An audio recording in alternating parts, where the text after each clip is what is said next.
Be good. Hello. My name is Ashley Kirkwood. I run the Speak Your Way to Cash podcast. I'm the host of Speak Your Way to Cash Live, which is the hottest conference for speakers and entrepreneurs looking to land 5- and 6-figure corporate speaking contracts, and the only conference that is set, okay, to teach speakers how to get paid using our proprietary paid methodology. So I'm super stoked because that conference is coming up in just a few weeks, and I cannot wait to welcome 87 speakers to the conference. Okay. We literally just had one seat open up, and I believe that it went really fast. I just emailed people on the wait list about it. Now, here's the thing. I was just listening to the podcast. Hey, shout out to you. So I have not been going live as much because I am knee deep in conference preparation, but in so doing, all of the prep that we have for the conference, I was talking to Chris about all the lessons that we've learned this year in preparation for Speak Your Way to Cash Live 2021. We've learned so many lessons this year, but I have 9 that I'm going to share with you guys, and I may have a bonus lesson as well that I will share. So please do stay tuned so that you can get these lessons. And then let's do this. If you are watching this live, you're not listening to it on the podcast, you're watching it live right now, drop your biggest lesson of 2021 so far in the chat, because I believe there's going to be more, for sure.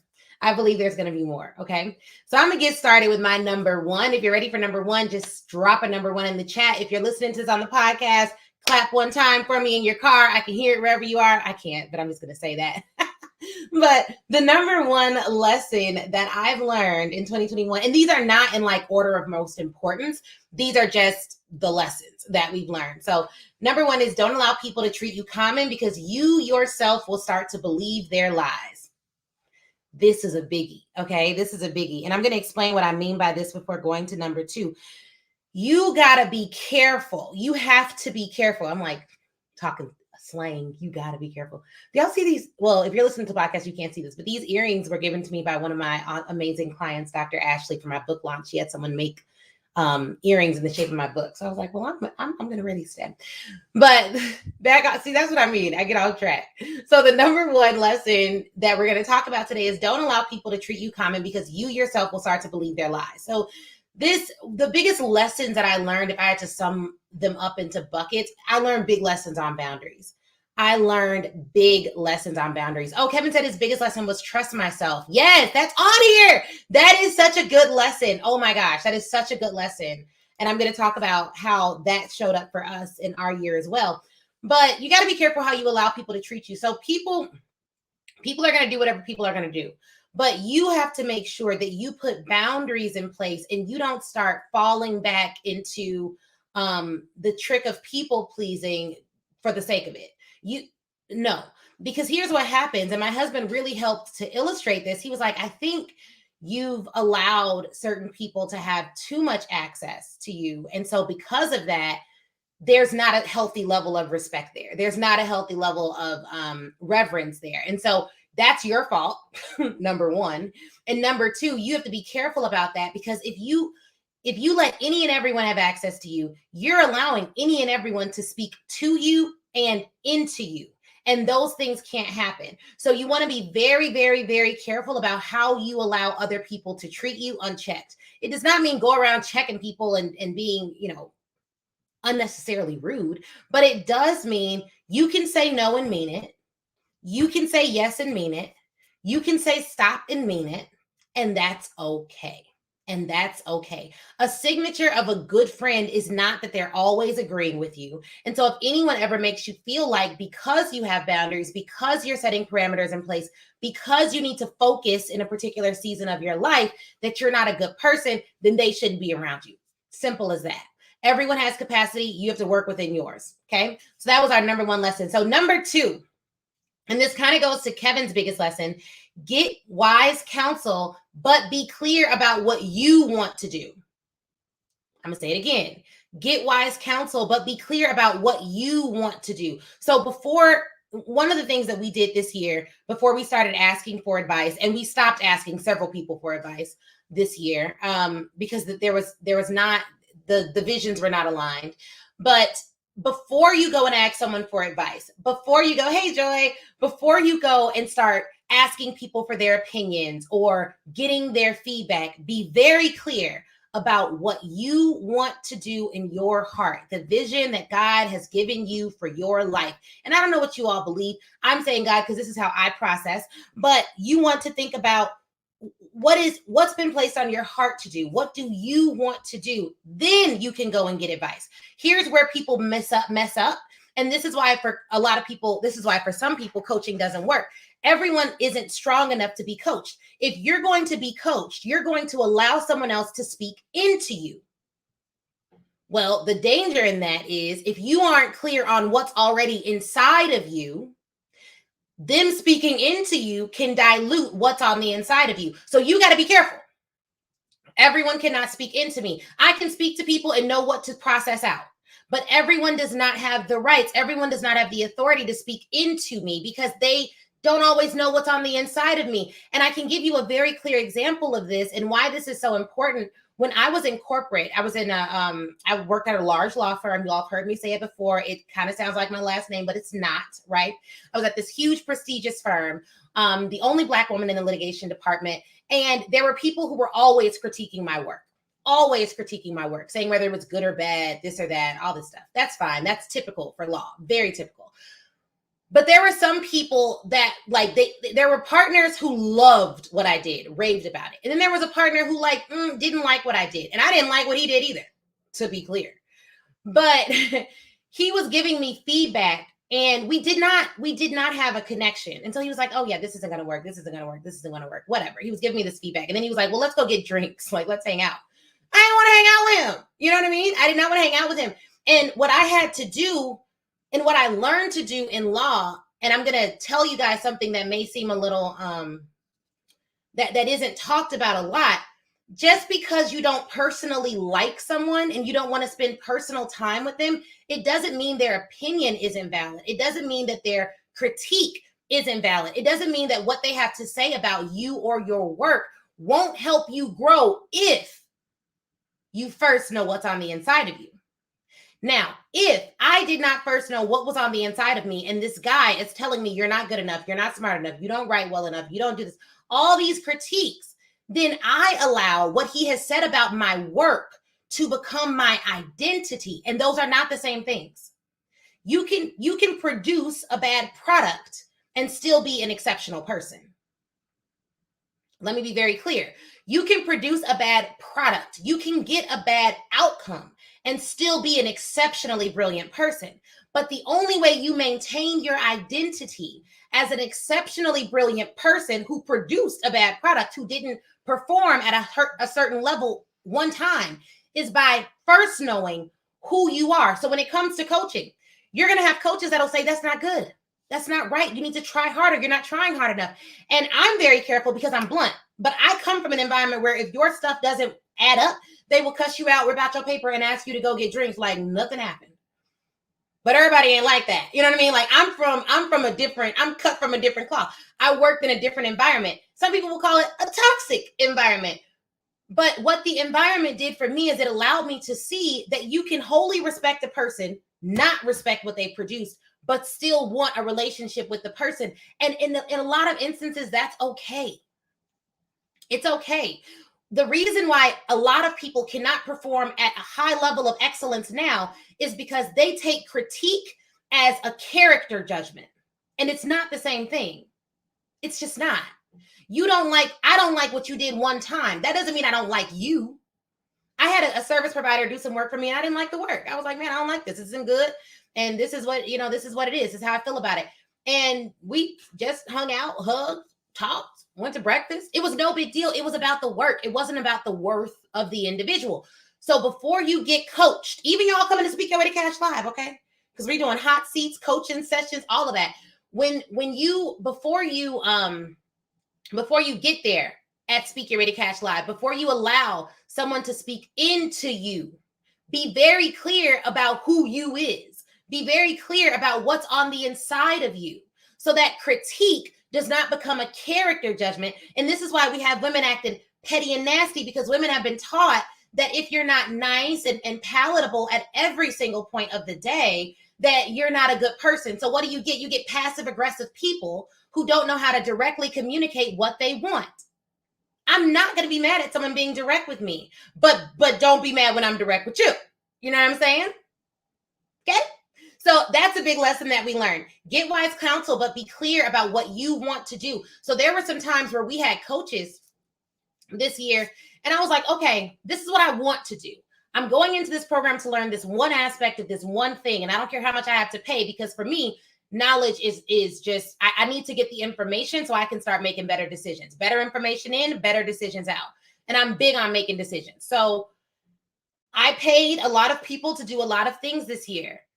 I make sure if I go into a coaching program, I'm paying $25,000+ to get coaching a year. We probably spent over $100,000. I know we spent over $100,000 this year on professional development and coaching. So I have a mission for why I'm going in to learn it. There is nothing that's going to stop me from learning that thing. There isn't. It's just not going to happen, because I'm going in with a mission. I'm going in knowing who I am. And I'm going in knowing that whatever, it doesn't matter what they have on the back end. If I can ask good questions, I can get good answers. There are some people that go into these programs and they'll look left and look right and get distracted by any and everyone else, and they forget why they joined. They don't even ask the questions they need to ask to get what they need out of the situation. You cannot do that. It is a huge waste of time, and indecision in business will cost you money. So be clear. You got to get clarity, and you have to get good information so that you can make better decisions. I am confident as a person in the things that I do in business areas of my life, because I cull the best information possible and I make a decision. And if I make the wrong decision, I am confident enough in my ability to recover. There are some people who are watching this right now, listening to this right now in the podcast, that has decisions to make about who to hire, who to coach with, whether to renew, all these different things. And you're toiling about the decision, which is the word my dad uses all the time. He's always like, you should not be toiling, have faith. So toiling about these decisions because you're deathly afraid, or I won't say deathly afraid, but you're afraid of making the wrong decision. And the only reason why the wrong decision in a business matter, we're not talking about life or death, in a business matter would rock you to your core, is if you don't believe in your ability to recover. It's if you don't have faith in your ability to be resilient.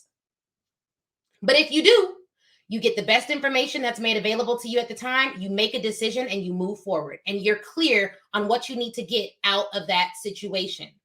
There are people, right when tickets close for Speaker Ready Cash Live, we're like, man, can I get a ticket, please? Can I get a ticket? I've been promoting this event for a year. I promoted this event for a year. There was no decision to be made. It was the best choice. If you didn't make it, it's on you. You know what I mean? So like, you want to be very clear, make a decision, move on. Now, the next one I've already kind of alluded to. Be careful who you allow to speak to you and into you. We've talked about this, but this is really important. And if I were you, I would write this one down. Be careful about who you allow to speak to you and into you. To you, you got to be careful about it, but like to the degree that you can control it. Because you can be at Walmart and somebody could yell something crazy out at you in the parking lot. Why am I picking on Walmart? You could be in Walmart and someone yells something crazy out at you in the parking lot. They're speaking to you, but like you can ignore it, give it the weight that it deserves. But the care comes into who you allow to speak into you. There are some of you that are birthing things right now, like me. I'm in the middle of my event. I ain't taking no nonsense. You can't speak into me if you're not. If it's not divinely ordained. If I don't have some assurance that you are supposed to be in that role, I'm not allowing any and everyone to speak into me, to tell me what's going to happen in my situation, to tell me what's going to happen for my life, to reveal my future to me. No, you have to be careful about that. And so how do you control this? One, you check your ability to need to vent. Let me say this again.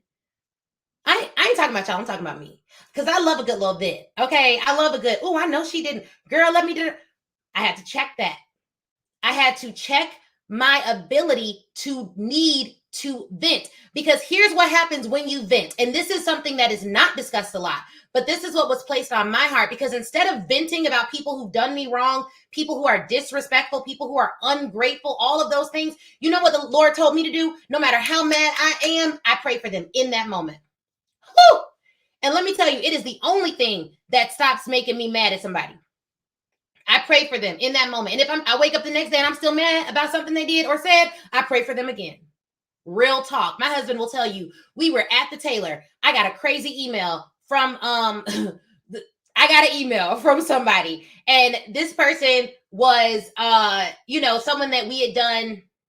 I ain't even gonna go into it, but I got an email. It's no one that none of you watching knows. I will say that, and I can say that with certainty. But I got an email from somebody that I work with that no one knows I work with. Got an email, and I was like, I know I ain't gonna, y'all know them thoughts you be thinking when people, you get a credit, you be like, what the, you know what I mean? I ain't gonna say it, but you know what I'm talking about. So I got one of those, and and I was mad. We were just about to go into the tailor and get my stuff tailored for the event. And so I was like, oh no, Chris, you go in the tailor. I need to take a walk. I stayed outside. I took a walk. I walked around the parking lot. And I just prayed for him. I was like, this is the best I can do is pray for them. Now, what I did not do, what I wanted to do was to call that friend. Y'all know that friend who will rile you up, who will be like, oh no, she did it. Don't you believe this? Yeah, no, I didn't do that. I just prayed for them. And I did that because here is the thing. Here's the thing. There will be things. If it doesn't matter in 5 years, I am working towards giving it no more than 5 minutes now. People are going to people. I'm a people. You know, there's going to be somebody that gets email from me that's going to be like, oh man, I can't believe she said this. Why would she do this? It's going to happen. I'm going to disappoint people too. And I'm going to be disappointed too. So my best bet, so that I don't lose focus, because here is what, when people don't value their time, they can never value yours. When people don't value their time, they can never value yours.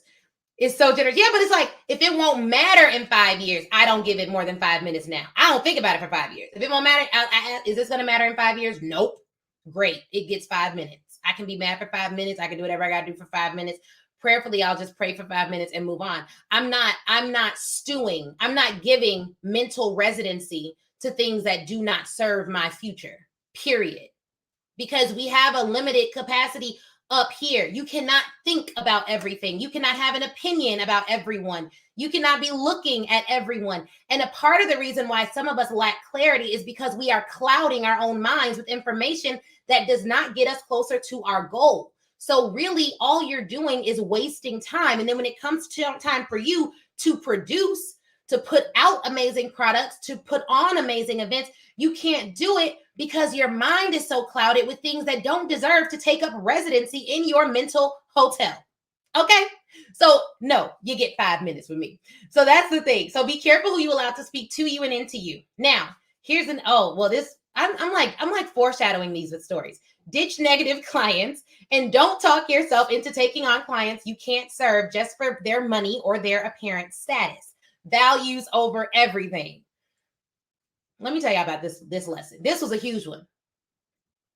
Huge one. There are some people that I know I am not for. I know it before they know it. And there are some people that I'm not for that Kevin said, pray. Wow, I'm sure I'm working on that. Yes, I had to. I'm like, because I'm like, okay, Lord, I know that this is my next. Like, I am walking into a whole new level of influence and power and prosperity. I already know it. So I'm like, I cannot be out here messing up my blessings, fumbling my blessings, because I'm out here venting instead of just praying for people and moving on, you know? And if I do talk about it, I'll wait a day. That way I'm not so mad. Because if I'm mad, my friend's going to be mad. They ready to, what? What they do? What they say? Oh, no. Oh, because I don't want to have to, you know what I mean? So no, can't do it. So the next one is ditch negative clients and don't talk yourself into taking on clients who you can't serve, whether it be for their money or their apparent status. I got a call not too long ago, and it was like, oh, you gotta call back right away. You know, it's a celebrity and it's this and it's that. Look, y'all, I'm gonna be honest with you guys about something. I don't care about celebrity. I don't know if y'all know this about me, but I really don't care about celebrity. Now, there's some people who it's like I really do admire. And I'm trying to think of like Marcus Lemonis, huge fan, Watch the Prophet. Oprah, huge fan, love what she has going on. But like social media influencers or people with like a large social following, or you know, celebrities because they're on TV, I don't care about that. I really don't. And it's not gonna move me. So it's not like, oh my gosh, you gotta do this. Oh wait, hold on. No. You want to know why? Because let me tell you something, guys. I have been around enough A-list celebrities in my life to know that you knowing a celebrity does not put you on. You are better served by having a skill set, a well-defined, well-developed skill set, and by serving the people that you serve well. If in the process of that, I happen to work with the people who have, you know, high status or huge net worth, then praise the Lord. But what I know is that my rise, whatever that may look like to my family and me, will not be stopped by the fact that I don't clamor after celebrity. So for me, that ain't gonna move me. She got to call her directly. And you want to know why? Because we have a process for how we work. And so I try not to start relationships in a way that I can't finish them. The biggest mistake I made in marriage was trying to start my marriage by like cooking 5 times a day, you know, making sure his clothes were ironed. That ain't me. You know what I mean? That lasted for all of like 8 months. Chris was like, babe, you look tired. You gonna keep that up or no? Because I don't require that. And I was like, I ain't gonna do this. I ain't gonna do this. Like, call me a bad wife or whatever, but I'm not gonna do it. So I'm not gonna start a client relationship off asking them how high they want me to jump when I know good and well I ain't a hooper. I'm not doing it. So you got to be very careful. And here's the other thing. And everyone can't relate to this life, but I pay full-time employees, several. And these full-time employees wake up with the full-time job of servicing my clients. Okay? And the reason I pay full-time employees is so that I can have the mental capacity and space to strategize for my company and my clients.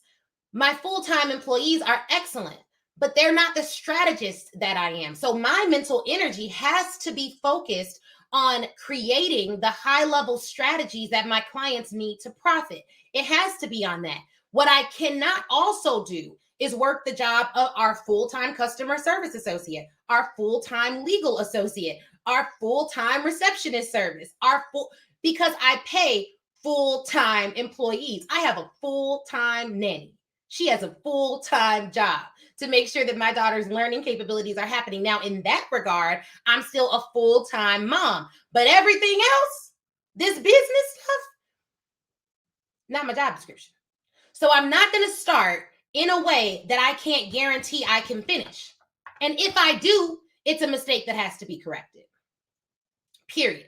So yeah, the celebrity thing, it don't really matter to me. So you can't, what I'm not going to do is start taking on clients that I don't want to serve, that I don't feel that I will have a good service relationship with, solely based on what they appear to have. And I say appear for this because I've worked with celebrities.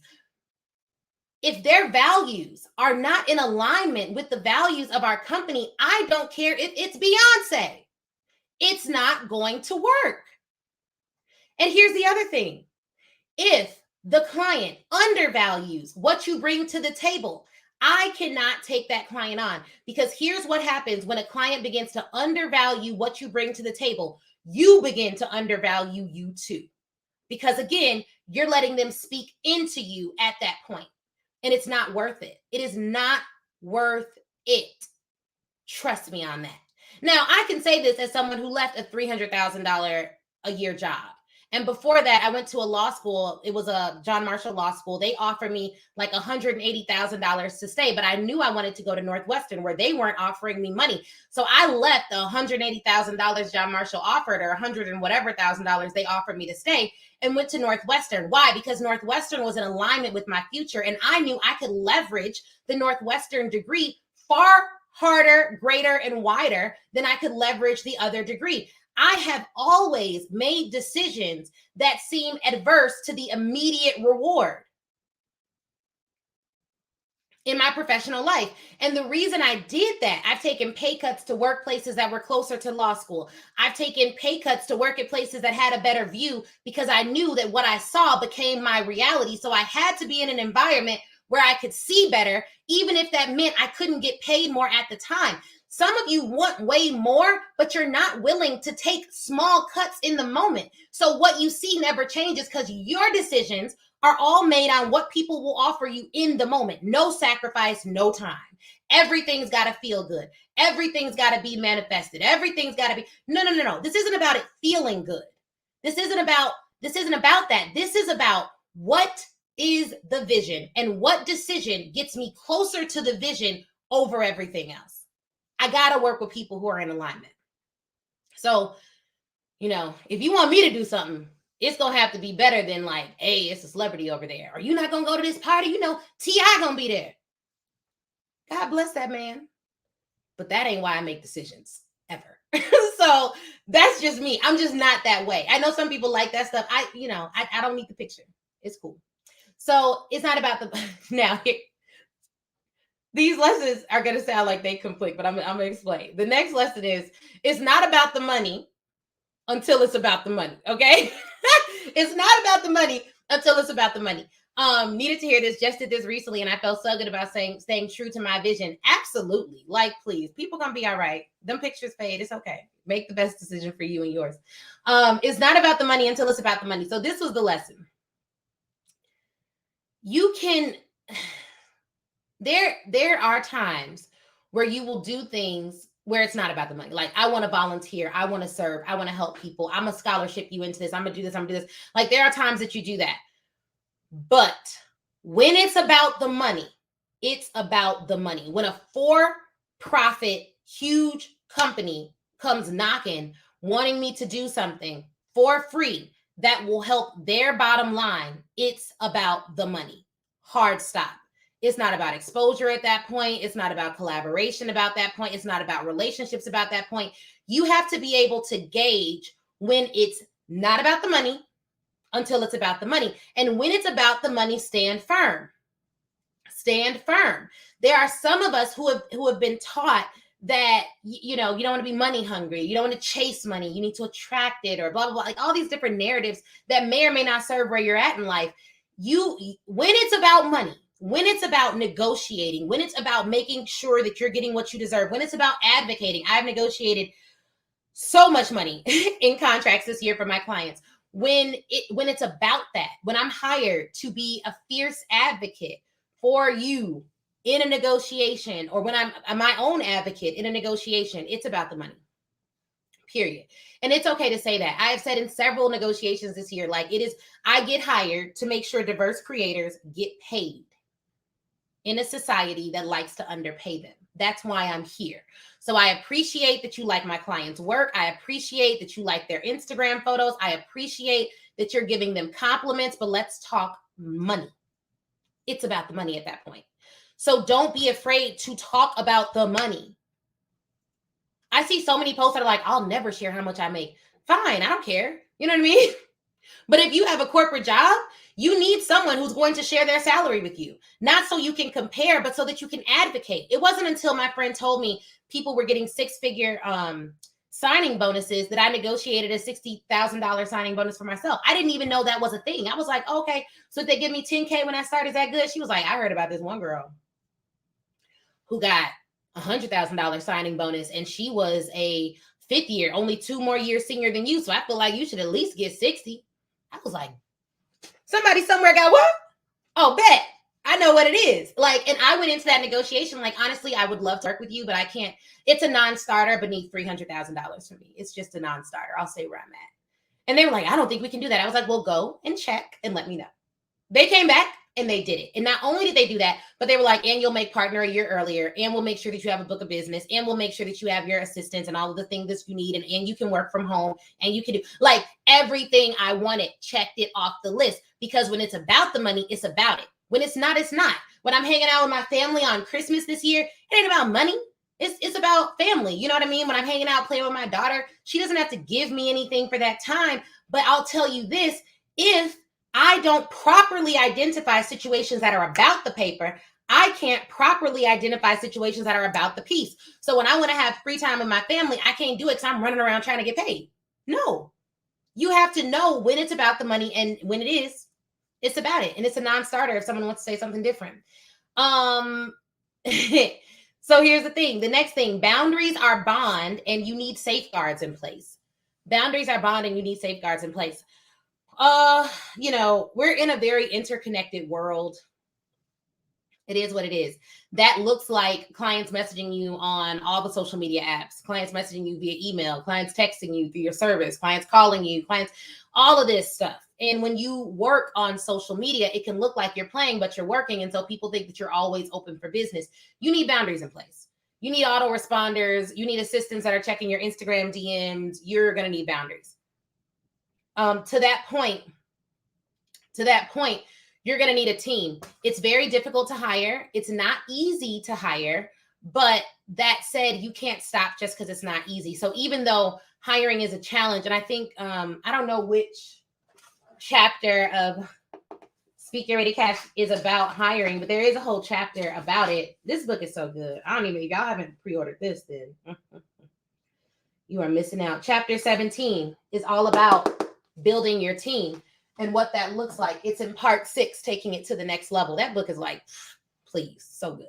So it's a chapter in there about that, because you can't not hire. You have to ask yourself a question. And the question is not, do you want to hire? And I think I say this in the book. It's, does your vision require you hiring? I am so, like, right now, I'm in the middle of Speak Your Ready Cash Live. That's a huge event for our company. Every year, it determines not only who I'm going to be working with at the event, but who I'm going to be working with next year. Every year at the event, 20, 25, dozens of women and men decide, I want you to coach me to my next level next year. That's like Speak Your Ready Cash Live is where we determine that, who we're going to work with. And we decide, because it's a two-way street, like, yes, we want to work with you. So it's a big event. Now, I've always done the event in-house. Like, it's me, my husband, my mom, my dad, like, family does it. We have family who helps out and will come and volunteer. And sometimes my cousins will come and volunteer. But this year we have client success leaders. We have people who are going to help us bring the vision to pass. And it's terrifying. It's so scary, but we're doing it anyways. It is what it is. You know what I mean? It is what it is, because I know that fear isn't where I'm supposed to stay. It's not a residence, right? It may be a highway. Like, I'm gonna drive over it, get to where I need to go, but it's definitely not where I need to stay. So I am very, very, very, very careful and cautious about who we hire, who we bring on. And if for whatever reason it's not a good fit, it's fine. We can move on from there, but you got to keep hiring. You can't be like, my last hire did this, I'm never hiring again. Because the question isn't, do you want to hire? The truth is, people always talk about being a leader. Being a leader isn't fun. Not all the time. And being a leader isn't about you. So when you're a leader, a big misperception that I had was like, your team works for you when really you work for them. It's just not like, it's not a quotable. You know what I mean? Like, that's not what's up. That's not fun, but it is what it is. So you work for them. I thought like, oh, I hired a team. They work for me. I can go sit on the beach. This is great. No, they're going to have questions. They're going to make mistakes. And before you hire, you have to be able to afford two things: their salary and the cost of their mistakes. It's not whether they will make mistakes. People will make mistakes. And you have to get to a point where you are confident enough in your operation that it can withstand the mistakes that your team will make. Not that they may make, that they will make. And it's a lot of people that aren't honest out here. People make mistakes. That is what's going to happen. We saw an email go out last night, 10:15 p.m. And I'm like, nope, this shouldn't have went out. Messaged her. I was like, why is this going on? What's going on? What's going on? And then I told her, I was like, but you know what? Look, mistakes will happen. I appreciate the initiative. I appreciate what you're doing. And I know that in your heart, you didn't do it on purpose. So let's triple check next time, because this can't happen again. But good job for trying, because at the end of the day, when you give people feedback, and this is something I had to learn, I'm being so like, y'all, I wasn't on the horrible bosses spectrum, but my husband will say like it was harder. Like, I'm not the easiest person to work with. And a part of it is I just have really high standards. I don't come from a low standard environment. My parents had high standards. I worked in environments with high standards. The standards are high. They up there. And they stuck. Okay. They stuck up there.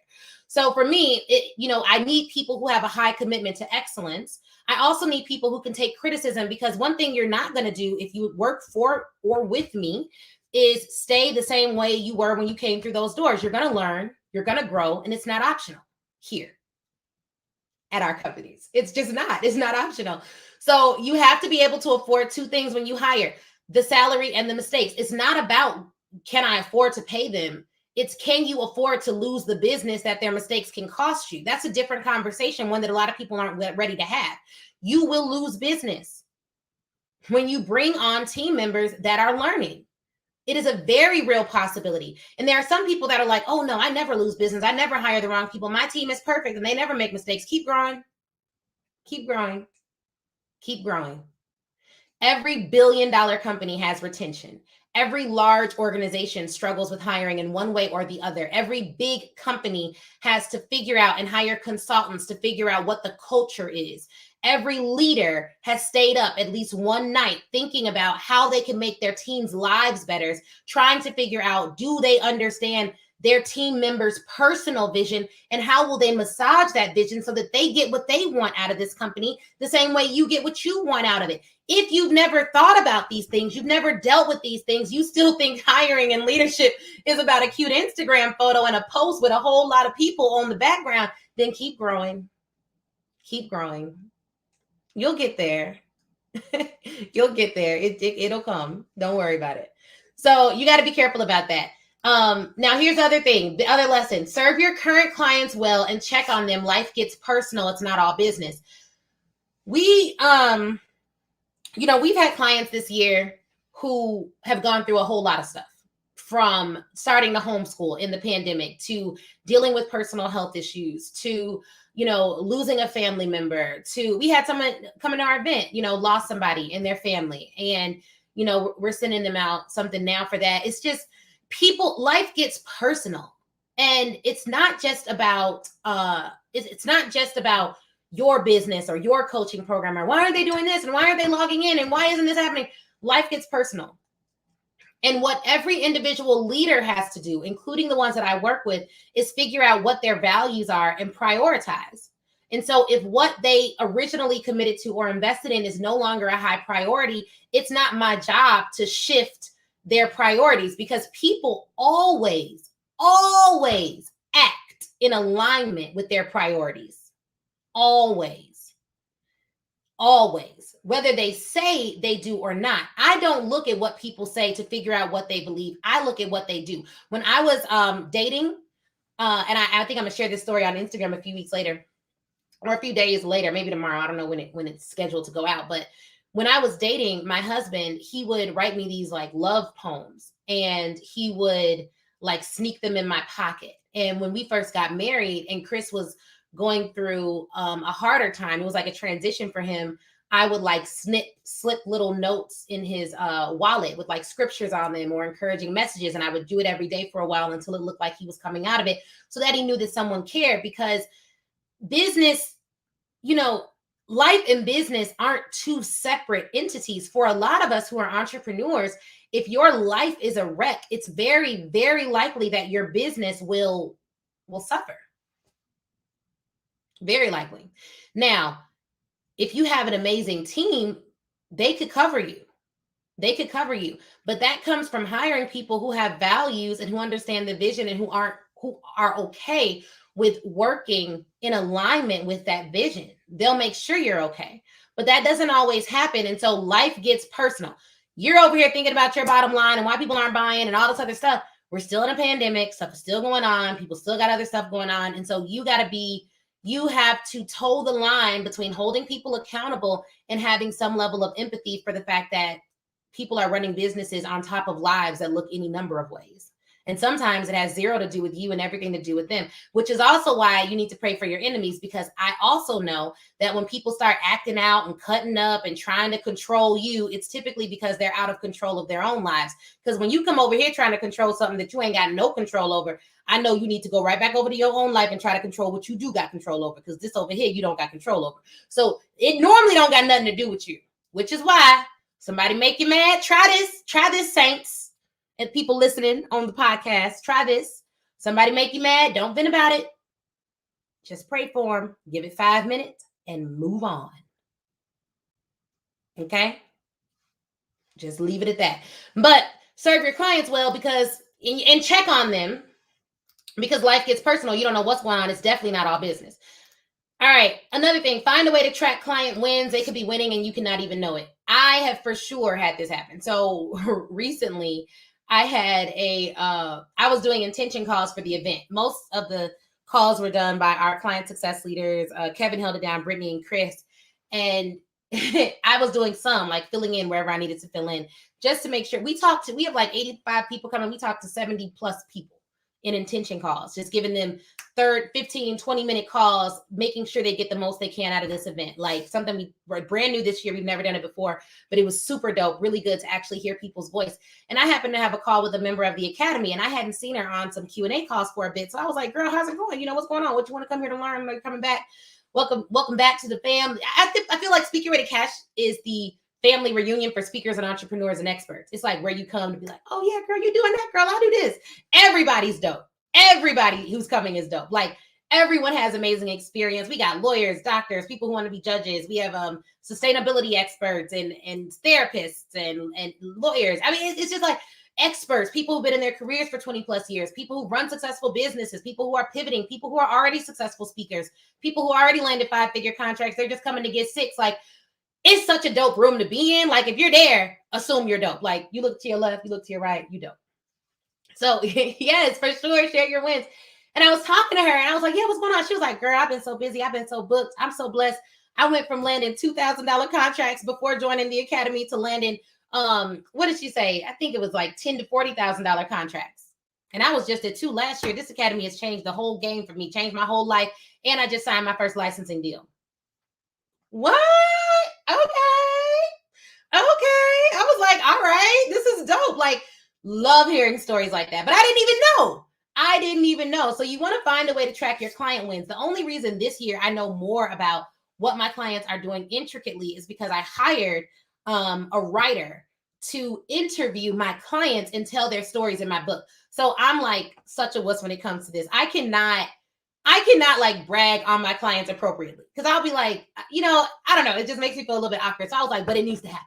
It needs to happen. So I hired a writer and she interviewed my clients and she heard amazing stories and testimonials that we were able to put into the book in story form, so that you all can learn something from their journey about what they were doing before that was so dope, what they were doing after, how we were able to help them, how they landed their first large contract, all this stuff. So I say that to say, you got to track client wins. You cannot assume. And what we did is we sent out an email and we were like, hey, you know, vote on the book cover. Do you want to be interviewed for the book? Do you want your story in it? And we let them self-select. And that was a beautiful thing because several people self-selected. People who attended the event got their first paid engagement. People who joined the Academy and made more money than they've ever made in their speaking business in their life. Okay.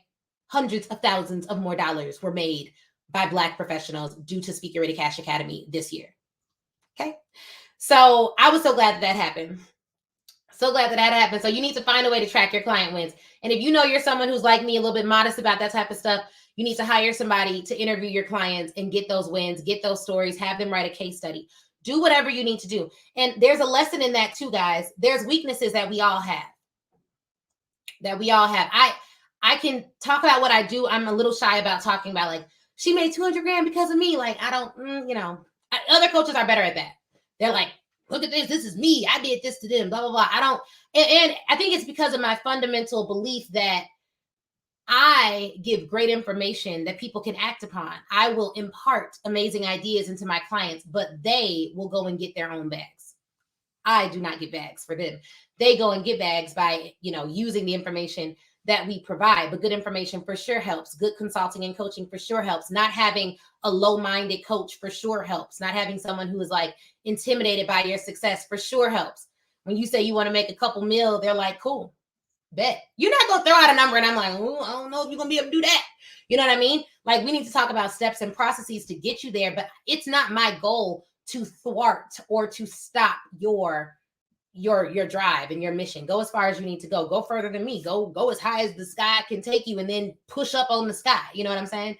That's the type of person that I am. So you need to track that. So the other lesson in this, I love how these lessons are like, do this, but then be careful about this. Because the 9th lesson is serve and then detach from the outcome. You can accelerate your time in some ways, but I can't skip time for my clients. So serve and then detach from the outcome. They can accelerate time in some ways, but I can't skip time for you. So that means this. Do you remember when you all were practicing math in school and you were trying to learn, I don't know if it's calculus, but we'll just say division for the first time if you remember this. But I remember sitting at the kitchen table and putting down numbers and trying to, add the numbers up and carry the one. And I had to show my work. And if I didn't show my work, they made me go back and show my work, even if I got the right answer. I used to be really upset about that. Like, why do I have to show my work? I got the right answer. What's the point of me showing my work? This shouldn't matter. You know what I mean? I got the right answer. Why are you mad? Like, what's the deal? I got the right answer. And the reason why my parents were really big on making me show my work is because if you don't know the steps you took to get somewhere, you cannot duplicate the equation when the numbers get bigger. Go with me on this. Most people want to skip showing their work. They want to go straight to manifestation without doing anything. They want to go straight to like God doing miracles and granting them all these things that they haven't worked a minute for. And then they wonder why they can't go back and duplicate it. There are a lot of people who crave to be one-hit wonders because it's faster, but then they can't duplicate it. They don't understand why. They don't know how to make hit after hit after hit. Well, I know, because you can't show your work. You lucked up, you went viral, you did some things, but you can't show your work. So yeah, hiring a coach will help you to get a formula, but you are going to have to put the time in to get it wrong, to show your work, to keep trying, to keep going after it. And every time you get the right answer one time because somebody gave you the cheat code, that's cool and all, but you need to show your work. How did you get the cheat code? How did they get the cheat code? Do you know what they were thinking when they created the formula? Because if you don't, you will have one hit wonder after one hit wonder. It will be sporadic and it will not be duplicated because you can't show your work. So as much as I want everyone to skip the line and start at the top of the speaking market versus working your way up from the bottom, that does not mean that you can skip time. It does mean that you can play at a higher level for a sustained period of time, but you're still going to have to show your work. And it's possible that you follow a formula and you put one part of that formula in that doesn't click and it won't work. And I'm going to tell you all the part of the formula that people want to skip, and the part of that formula is belief. I could tell you all day that's a great signature speech, but if you don't believe that's the message you're supposed to give the world, then you will not approach your business with the relentlessness that it takes, with the resilience that it takes to make it come to pass. And I'm going to tell you something else. I'm going to give you the formula that we have set forth, and that works for us. But what my most successful clients do is they look at that formula and they think about it. And they say, okay, Ashley, I like this paid method thing you got going on, but I'm going to take out this part because I don't really like doing it like that. And instead, I'm going to substitute the formula with something that's a little bit more in alignment with who I am as a person. And so I'm going to put that there, and then I'm going to try it out for 6 months, and then I'm going to tweak it, and then I'm going to come up with my own formula that is based on what you told us to do. But I tweaked it to fit what I have going on. I tweaked it to fit my vision. And because I tweaked it, I have skin in the game. So I'm committed to making it work, because at the end of the day, it's mine. The reason why some people fail at coaching is because they want to take the coach's formula, copy and paste, and then tell the coach, I did what you said do, and it didn't work for me. Maybe it ain't supposed to work for you. Because what I work with are experts. I work with people who think critically. Sometimes we start to hire people and we negate the brilliance of our own thoughts, and we think we're supposed to have carbon copy success. It should look just like theirs looks. We should do posts like them. We should use their brand colors. We should do this. We should do that just like them. That will never work. Copy and paste never works. What you need to do is get a good formula, and then you need to do something that we negate, that we like to rush past. You need to think. You need to daydream about it. You need to consider whether every element of it is in alignment with the vision that you had before you ever met me. And then you need to massage it to fit your business. And then you need to evaluate whether you feel like this is the right move for you. And you know what else you need to do? You need to try to disagree. Not in a disrespectful way, but it's okay if you disagree. It's okay if you're like, well, what about this way? Would this work? And then I could say, hey, I've never done it that way, but you should try it. You should test it out. You should see if it works for you. I can tell you what works for me. Now, there are some things that I know from experience like that don't make no sense. You know what I mean? And I'm going to tell you that. But even that, don't be afraid to just think like, she says it doesn't work, but I'm going to try it. And try it consistently for some time. And if it still don't work, then come back to doing what's tried and true. You know what I mean? But you can't skip the showing your work. You just can't. And I know you got them manifestation coaches and you done bought all these journals. You're sitting at home and you're vigorously writing the vision and making it plain. Then you put the vision down and you ain't did a lick of work. You wrote that vision in January 2021. You ain't done nothing towards that vision because you believe that you're supposed to manifest everything. And let me explain to you all something that God placed on my heart. And I know it was God. I rarely say I know, but I know this one was God. Because I was praying and I was like, man, I really I don't understand why people are so committed to doing nothing. Like they're like committed to it. Like what's for me will come to me. You know, like they're very committed to this mission. And I was like, okay, here's why. People want magic, not miracles. People want a genie, not Jesus. Like they want magic, not miracles. And if you're someone who has done this, then you know, this will convict you, but I'm going to explain the revelation that came to me a couple weeks ago. People want magic, not miracles. This is magic. This is what magic looks like. Magic is like, I go to bed tonight and I wake up tomorrow a cardiologist. Literally, I wake up a cardiologist. I never went to medical school. Somehow I got a white coat with my name on it. Somehow when I look my name up in the system, whatever system they got, it says, yes, Ashley, MD, went to Northwestern Medical School, graduated with honors, did her residency at U Chicago, and now she is a neurosurgeon at University of Chicago Hospital. She has full rights to the ER and has her own thriving practice. Now, all that happened tomorrow, that's magic. I couldn't tell you how it happened. I couldn't tell you when it happened. And it was for sure magical. That will be magic, okay? That's what people want to happen. They want to go to bed not having had a single client.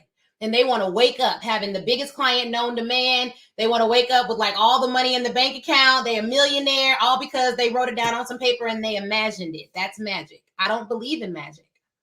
I do not believe in magic. I do believe in miracles. But the difference with a miracle is this. A miracle is I barely graduate undergrad, 2.1 GPA, snuck in out the back door. Somehow graduated top of my class from one of the top 10 law schools in the world, Northwestern University. And then even after almost failing out of undergrad, having run-ins with the law and all, I end up getting a job at one of the top firms in the country, making more money as a junior associate than very many others. I earned more than 85% of lawyers that have their law degree in my first couple of years of practice. That's a miracle. That's different because what happened in between me getting that job and me going from almost failing out of college to graduating top of my class is I put in work. Now, here's the miraculous. In the process of putting in the work, in the process of getting my grades up, in the process of going from a 2.1 to a 3.98 GPA, I studied. Here we go. Magical word there. Miraculous word there. Like I studied. And whenever doubt tried to creep in and tell me you can't do this, these kids are smarter than you. These kids went to Ivy League undergrads and you didn't. You went to a state school. You barely graduated. You're not smart enough to speak up in class. Whenever one of those thoughts came, do you want to know what I did? And Chris will tell you this to this day. I would write my name at the top of a piece of paper, a receipt, a napkin, whatever I had around me. I wrote my name there at the top. And then I wrote all of my classes out. I would write torts. I would write property. I would write criminal law. And then I put an A next to every single last one of them. It didn't matter where I was or what I was doing. When doubt tried to creep into my mind and confuse me about who I am, I wrote a different vision and I looked at that vision until I believed it. And then because I believed the vision, I worked towards the goal. Still a miracle. Still a miracle, because for me to even have gotten into Northwestern, I had to apply and I had to do an interview. And during the interview, I could tell the woman was not going to let me in. She was like, your undergraduate grades don't look good. It looks like, you was a part of some riffraff in college. What is all this about? And it had to be nothing but the Holy Spirit, because I was about to leave and I looked this woman in her face. Her name was Emily. And I was like, Emily, let me tell you something that the papers won't. I don't know why I'm saying this to you, but I'm hoping you can hear my heart on this. Everything in my undergraduate profile, I'm going to have to ask you to disregard. And I know that's going to be hard for you, but I'm going to ask you to disregard it because I am not who I was then. I am a totally different person. My resolve is different. And here's what I can promise you. If you allow me admission into Northwestern, I will be one of your most successful alumni ever. I will do what I can to give back to the community. I will ensure that the name is worn proudly. I will be connected to the community, and I will participate in clubs and activities when I get here, and I will win. I joined the mock trial team when I was at Northwestern, won a title, stopped doing it. Like, I did so much stuff. I ran a class that went to Morocco, taught a class in Morocco on women's rights. I fulfilled my obligations, but I say that to say, right after I got into Northwestern, that woman no longer worked there. She was like an angel whose only purpose was, she had more purposes than that, but for the purpose of my story, her role in my life, her role in my story was to ensure that I got in. And thank God for me being attentive to the Holy Spirit, who was like, no, before you leave this room, tell them who you are. Because that paper tells them somebody else. You need them to know who you are now. That's miraculous. The fact that I had the courage to do that, the fact that I had the courage to even apply to Northwestern after almost failing out of undergrad, no, these things are miraculous. But before I applied, I went to another law school and I got all A's to prove that I am now who I said I was. There was present evidence for the new me. This is why miracles are amazing. This is why miracles are so powerful. This is why I love miracles and I don't believe in magic. I like miracles because of this. Because I worked to get my grades up. Because I studied to show myself approved. Because I did the work that was required to get the thing that I wanted, I now have a blueprint that I can remember. Because why? I can show my work. And what did I do? I showed my work. And where did I show it? In a book. I wrote The Law School Hustle. I've now helped over 25 law students transfer from lower ranked law school to top 14 law schools in the nation. Students who went from 2.1 GPAs to 3.9 GPAs because I showed my work. And because I showed my work, I could help other people duplicate that success because it was not magic. It was a miracle, but it wasn't magic. It was Jesus. It wasn't a genie. And because of that, I was able to show my work and help other people and make revenue off of it. And that's what launched my speaking career. Now, check this out. Being a full-time professional speaker, you don't go to law school for that. But what if I went to law school? I worked in a large firm. I wrote that first book, The Law School Hustle, which people read, but it's not like a bestseller or anything, but it was a mission that I had to write it. What if I did all of that to get to the place that I'm in now, where I'm teaching speakers how to land 5- and 6-figure corporate speaking engagements, where I'm landing $180,000, $65,000 contracts on the regular, where I'm working with people who trust me to be their consultant and advisor? It doesn't quite make sense. Why would you go to law school to be a full-time speaker and speaking coach? Well, you wouldn't. That's what makes it a miracle. Some of you think that you're being punished by being asked to do work, by being asked to try, by being asked to exert energy, by being asked to fail. But I'm trying to help you get to your miracle. People have told you that your miracle is going to come when you're laying in a bed and someone just miraculously sprinkles some dust over you. Baby, that's magic. That ain't a miracle. Every study that I have seen of the Bible, somebody did something before their miracle came, even if what they did was believe. Even if all they did was believe. But let me tell you about belief. Belief prompts action. If someone tells me that they love their wife, they love their husband, but they cheat on them every day, they curse them out every day, they treat them bad every day, do you believe they love their partner? Love isn't a word, it's a verb.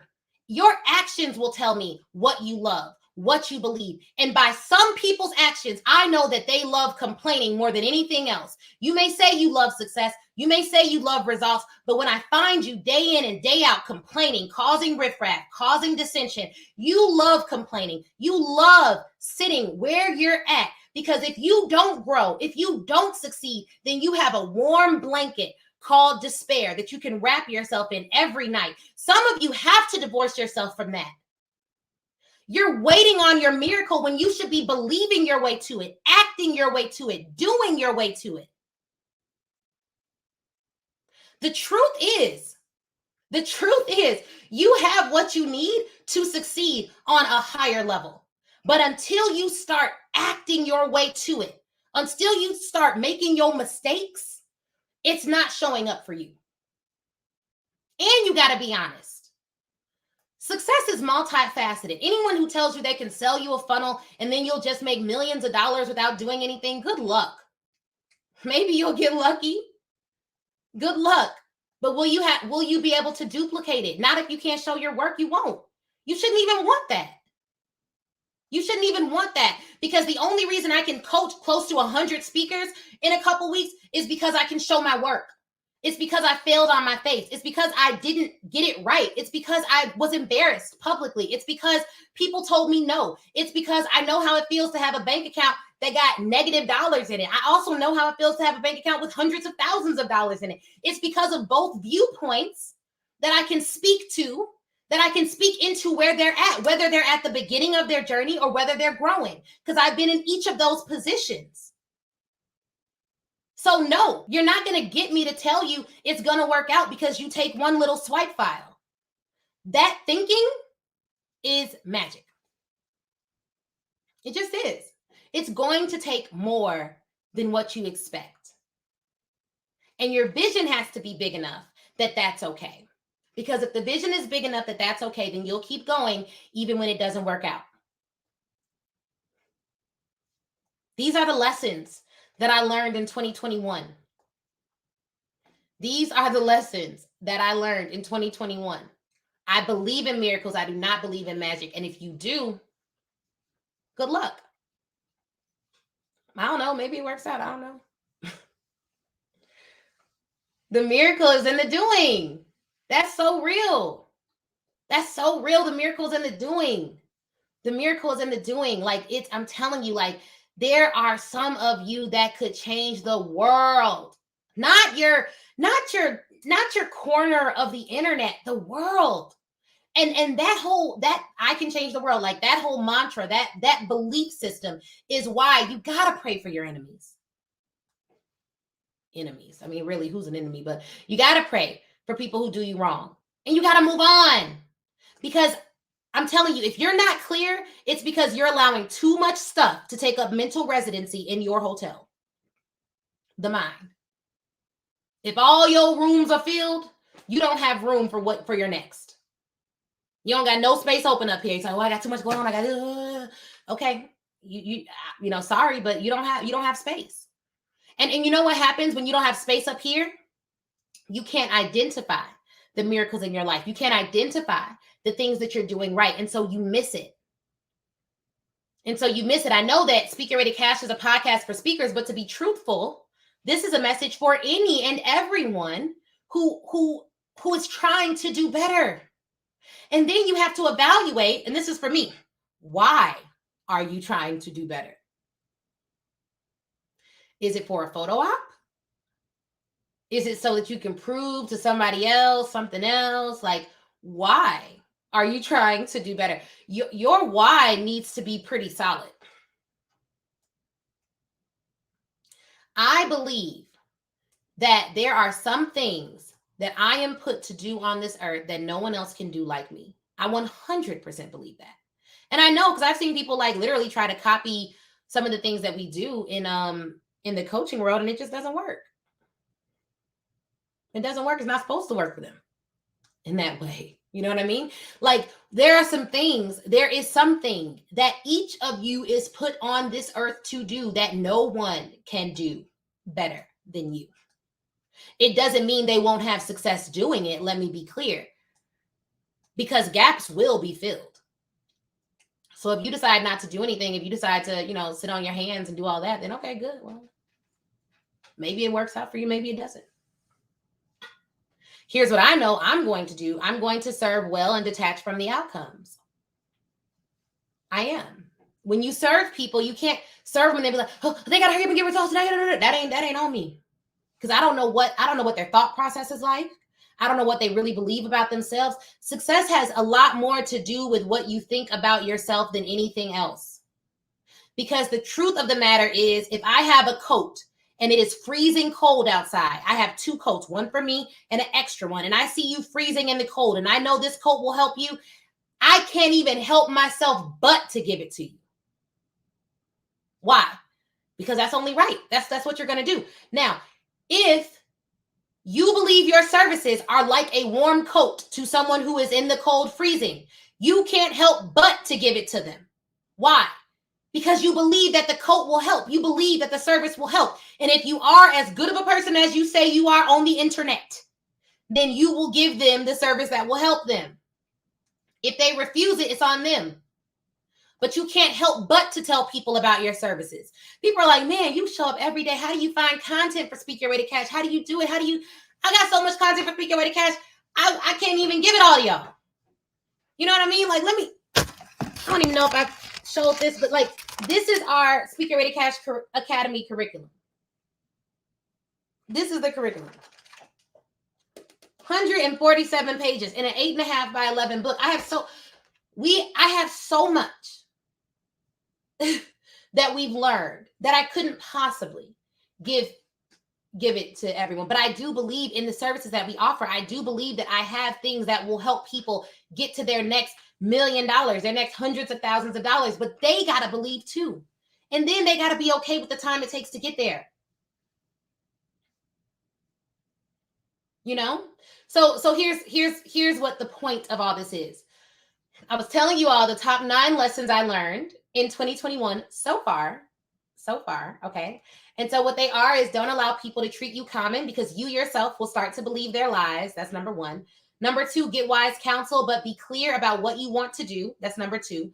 Be careful who you allow to speak to you and into you. That's number 3. Number 4 is ditch negative clients, and don't talk